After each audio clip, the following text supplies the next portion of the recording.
everyone, I'm going to show you how to practice a motion called D2 Flexion. D2, what does that even mean, right? So D2 Flexion is just one movement that can be put under an umbrella category called Proprioceptive Neuromuscular Facilitation, or PNF Techniques.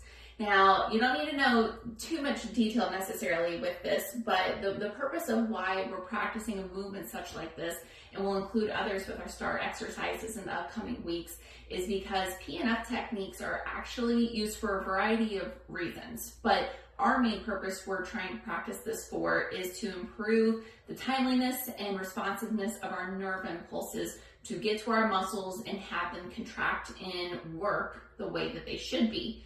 Nerves are vital in order for us to be able to move and feel the way that we need to in order to function properly. So having good, productive nerve impulses helps us have good working, productive muscle groups too.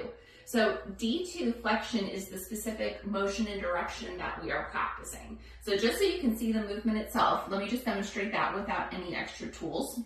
Now I'll show you with my left hand here, but you can practice this on both sides, which is usually encouraged.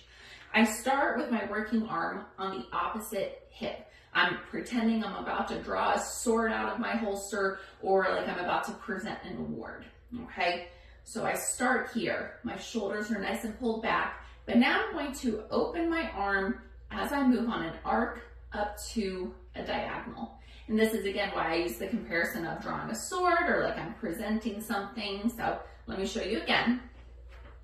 Coming right at the opposite hip, reach the arm forward and out, but continue upward on an arc until you get to a diagonal. And then you return in reverse back to where you started. And that is D2 flexion.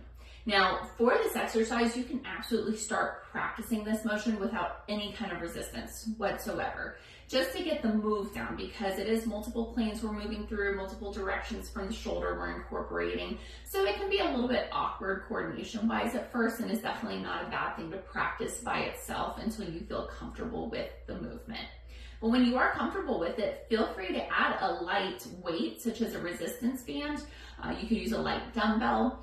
I'm using our shoulder fit resistance exerciser, but again, any type of light to medium resistance band will work for this, okay?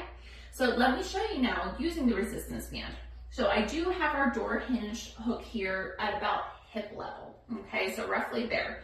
And again, I'll show you with my left arm just so you get a better angle.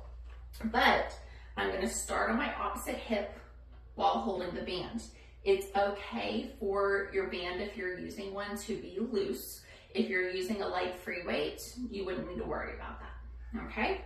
So once I'm here, I have my shoulders pulled down and back, nice open posture, and then I'm going to move forward and out, travel up on the diagonal, and I'm squeezing my shoulder blade down and in on that working arm.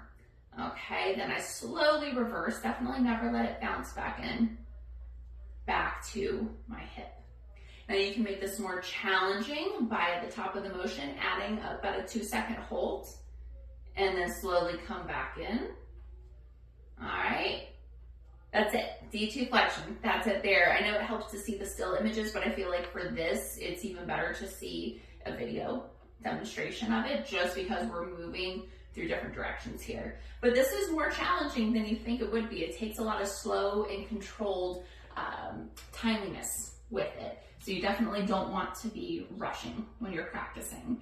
But do try to go for 10-15 repetitions between 2 to 3 sets as tolerated. Just definitely do not push through pain if you're experiencing pain.